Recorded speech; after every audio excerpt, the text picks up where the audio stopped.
मिरजेतील शास्त्री चौक येथे श्री शिवप्रतिष्ठान हिंदुस्थान गोरक्षा समितीच्या कार्यकर्त्यांनी जनावरांच्या मांसची वाहतूक करणाऱ्या 4 चाकी गाडीचा पाठलाग करून पकडली।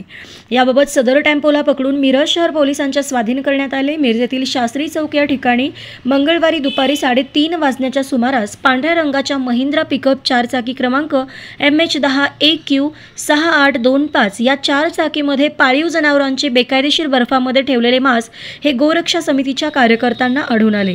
या प्रकरणी सदरची 4 चाकी पिकअप पकडून ती मिरज शहर पोलिसांच्या ताब्यात देण्यात आली। या प्रकरणी महिंद्रा पिकअप चालक अशरफ रहमतुल्ला नदाफ वय 23 राहणार जवाहर चौक मिरज याच्या विरोधात मिरज शहर पोलिसांमध्ये महाराष्ट्र पशु संरक्षण कायद्यानुसार गुन्हा दाखल करण्यात आला आहे।